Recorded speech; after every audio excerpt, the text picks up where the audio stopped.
Bonjour à tous et à toutes.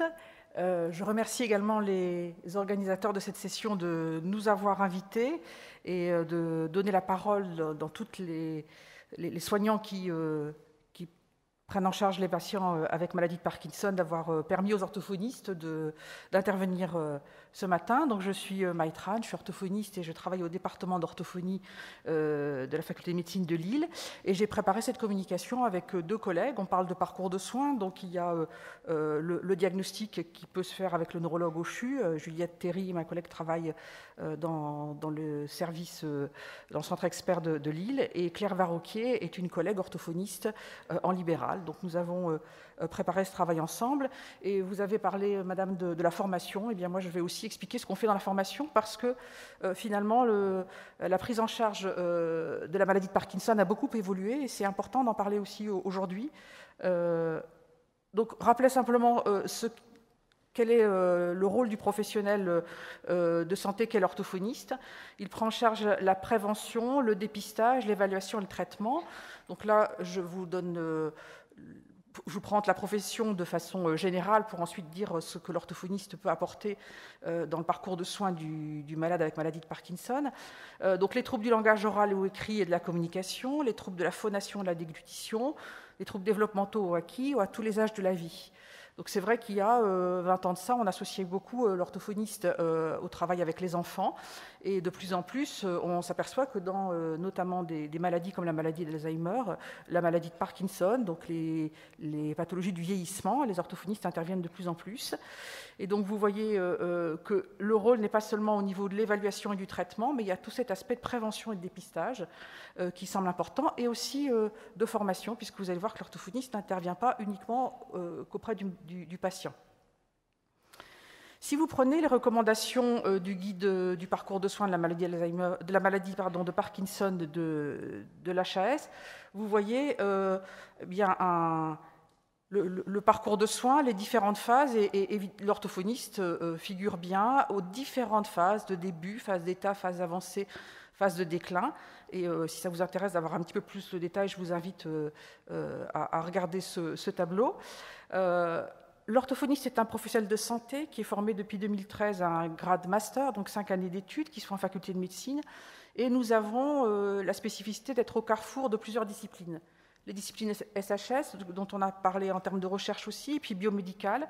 Et les orthophonistes ont des compétences en neurologie, neuropsychologie et ORL. Et les personnes avec maladie de Parkinson peuvent avoir des problèmes dans ces différents domaines. Et puis, dans la formation, évidemment, nous travaillons sur l'EBP, l'Evidence-Based Practice, qui fait qu'en termes de méthode et de prise en charge rééducative, ça a aussi beaucoup évolué. Si on veut une efficacité des prises en charge, elles sont différentes de celles qu'il y avait il y a 10-20 ans. Donc l'orthophonie, l'indication, elle est dans les troubles de la déglutition, de la phonation, de la parole, de la communication et de la cognition. L'exercice et les modalités d'accès, nous exerçons sur prescription médicale qui peut être fait par le médecin généraliste, par le neurologue ou le médecin de médecine physique et de réadaptation. Le suivi peut se faire en hospitalier ou en libéral, peut se faire en libéral soit au cabinet si le patient peut se déplacer en fonction de ses capacités motrices ou à domicile. C'est important aussi de savoir que l'orthophoniste, vous allez le voir, en voyant le patient régulièrement avec des séances de 45 minutes, a le temps que n'ont pas toujours d'autres personnes dans le parcours de soins. Et le domicile permet aussi de voir les aspects très fonctionnels du quotidien des patients, comme le médecin qui est venu rapporter les photos. Le bilan, le diagnostic orthophonique et ses indications de traitement, les objectifs et les plans de soins. Je voudrais insister sur le fait qu'un médecin généraliste peut prescrire un bilan qui ne sera pas forcément suivi immédiatement d'un traitement, mais il y a tout un travail d'information, de prévention qui peut être fait et le moment voulu de démarrer une prise en charge. Évidemment, ça se fait en collaboration avec les autres acteurs du parcours de soins. On va voir qu'il y a des choses communes. Quand on va travailler la phonation, la voix, on va travailler aussi la respiration. C'est des choses qu'on peut voir aussi avec le kiné. Quand on va travailler sur la déglutition et l'alimentation avec le nutritionniste, la diététicienne. Et c'est une prise en charge ALD. J'ai repris un petit document qui a été fait par une collègue orthophoniste qui avait créé ce document dans le cadre de son mémoire, qui est très bien fait parce qu'il y a un volet pour les patients et un volet pour vous, pour les médecins, et donc rappelle les éléments essentiels de la symptomatologie qui nous intéresse, nous, comme orthophonistes. C'est la dysarthrie hypokinétique. Notre comédien ne pouvait difficilement faire l'hypophonie et la tachyphémie qui peut être caractéristique, autrement vous auriez moins bien compris. Mais l'idée, c'est dans la prise en charge orthophonique, lutter contre l'aggravation des troubles de la parole et maintenir le plus longtemps possible une communication verbale optimale et qui est le vecteur de la communication sociale. La micrographie, de faire en sorte qu'on puisse avoir une écriture fonctionnelle le plus longtemps possible. Les troubles de la déglutition qui peuvent toucher la déglutition de la salive, mais aussi tout ce qui est l'alimentation, ce sont des troubles qui ne sont pas toujours bien identifiés. Donc c'est important que le médecin puisse poser des questions. Ce sera la diapositive suivante. Parce que la belle fête où le médecin généraliste avait fait des photos, c'était quand même autour d'un temps de repas. Et les temps de repas, c'est des temps de convivialité, de vie sociale. Et quand on a des problèmes de déglutition, ça peut être assez gênant. Et donc, c'est important de pouvoir être aidé à ce niveau-là. Et il ne faut pas oublier les troubles cognitifs qui peuvent apparaître au décours du suivi, d'attention, de mémoire, d'organisation biospatiale, de fonction exécutive, qui fait qu'en plus de l'apathie, on peut avoir une baisse des activités et moins d'autonomie et aussi plus de difficultés à compenser. Voici la plaquette qui est faite pour les médecins. Et donc l'idée, c'est de vous dire que c'est important de poser des questions aussi aux patients. On a bien vu dans la pièce qu'il n'ose parfois pas dire ce qui ne va pas, et parfois il ne se rend pas forcément compte que, par exemple, si au niveau des repas ça ne va pas bien, c'est peut-être qu'il a des troubles de déglutition. Donc voilà plusieurs petites questions qui peuvent être posées sur tous les domaines de l'orthophonie. Est-ce qu'on a du mal à vous entendre? Est-ce qu'on vous fait répéter? Est-ce que votre écriture devient plus petite? Est-ce que vous avez du mal à avaler des aliments solides ou liquides? Je pensais qu'il allait y avoir une petite toux au moment où monsieur mangeait la soupe, mais ce n'était pas le cas. Les troubles cognitifs, est-ce que vous avez du mal à faire plusieurs choses en même temps? Voilà. Il y a un certain nombre de questions qui peuvent être posées pour guider un petit peu l'expression de la plainte. Et la prescription, c'est bilan orthophonique avec séance de rééducation si nécessaire. L'orthophoniste fera le point, et s'il y a une indication de rééducation, elle vous l'indiquera. Et si la rééducation n'est pas nécessaire tout de suite, il y a des éléments de prévention, d'information qui pourraient être donnés. Et un premier contact, c'est-à-dire que c'est très important que le patient se projette dans un parcours de soins où il pourra avoir une ressource à un moment donné qui est l'orthophonie. Vous avez insisté, madame, sur la prise en charge précoce pour éviter qu'un trouble qui finalement est léger au départ ne s'aggrave avec une gêne fonctionnelle au quotidien. Donc informer, accompagner et prévenir, c'est notre rôle. Et puis surtout, quand on veut mettre en place des actions, quand il n'y a pas trop d'apathie, pas de troubles moteurs trop importants, que le patient peut encore prendre beaucoup d'initiatives et se motiver dans la rééducation, on peut mettre en place des choses, développer des stratégies. Et si la prescription de l'orthophonie se fait trop tardivement, eh bien, on ne peut plus travailler de la même façon. Comme je vous l'ai indiqué, la prise en charge a évolué et ce que nous dit la littérature sur l'efficacité des méthodes, c'est que ce sont des prises en charge spécifiques, donc il faut que l'orthophoniste soit formé, par exemple, à une méthode bien connue qui est la LSVT,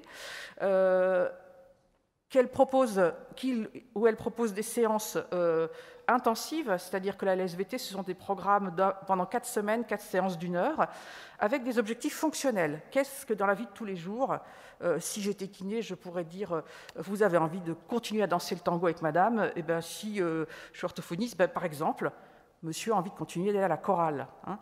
Avec la participation active du patient, donc en fait on va l'entraîner à un certain nombre de techniques, mais dans ces séances qui seront sur un temps déterminé, il y aura un entraînement à faire entre deux, donc des pauses.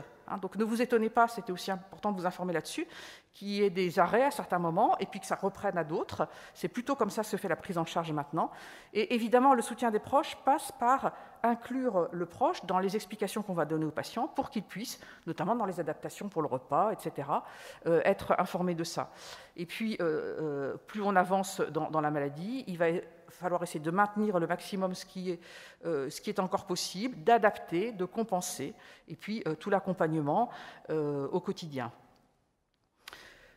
En ce qui concerne l'interprofessionnalité, il y a évidemment encore d'autres soignants, mais en ce qui nous concerne, pour ce qui est communication, cognition, déglutition, alimentation, parole, phonation, On a un petit peu toutes ces personnes qui sont là, et vous voyez qu'il y a une espèce de rouage, et le médecin généraliste, c'est celui qui va coordonner un petit peu tout ça, et qui va communiquer avec les uns les autres. On peut communiquer par des courriers, donc c'est important de demander le bilan de l'orthophoniste et de bien voir ce que l'orthophoniste a indiqué, notamment en termes d'objectifs thérapeutiques, tous ces objectifs fonctionnels. Et puis, dans le quotidien, quand notamment il y a des soins qui sont à domicile, essayer de trouver des façons il y a des cahiers où les soignants peuvent indiquer un petit peu ce qu'ils font, parce qu'il faut envisager une prise en charge globale. On pourra, si vous le voulez, dans les questions, revoir cet aspect-là. Mais je vais reprendre aussi une thématique qui est d'actualité. Alors, si j'avais un slogan politique à donner, il date de la présidentielle précédente, mais et j'y crois fermement, c'est pour ça que je suis là, c'est « Ensemble, tout devient possible ». Donc, pour terminer le mémo ortho, l'indication d'orthophonie, c'est pour les troubles de la communication, parole, écriture, cognition et de la déglutition. En tant que médecin généraliste, ce sont des troubles qu'il faut rechercher, parce que parfois il y a des plaintes spontanées, mais parfois il faut les inciter avec des questions plus précises. C'est pour ça que je vous ai mis le petit flyer de ma collègue, et qu'ils sont à prendre à charge précocement dans une dynamique d'éducation thérapeutique.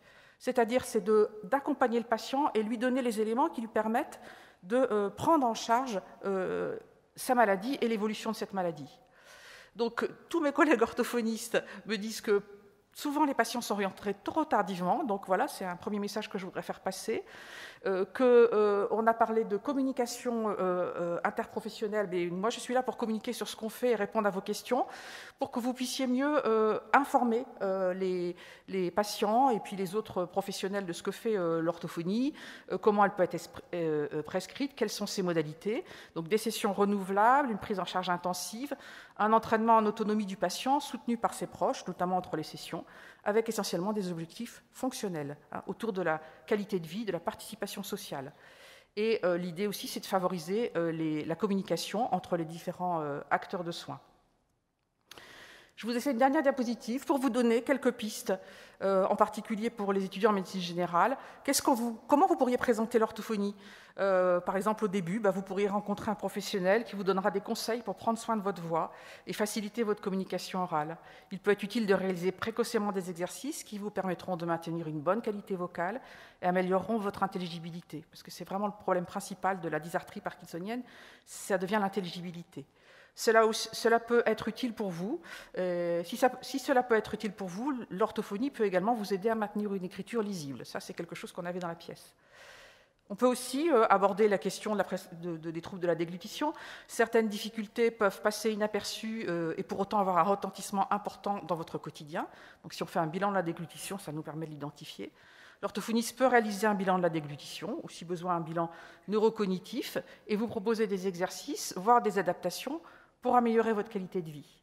Et puis quand on avance dans la maladie, ça peut être de dire, c'est important que vous puissiez continuer à communiquer avec votre entourage. L'orthophoniste pourrait vous aider à continuer d'utiliser au mieux votre voix et à réfléchir avec vous à des outils d'aide à la communication qui pourraient vous être utiles et faciliter vos échanges. Donc voilà, j'espère que je n'ai pas dépassé mon temps. Donc merci de votre attention et je vous rappelle, ensemble, tout devient possible.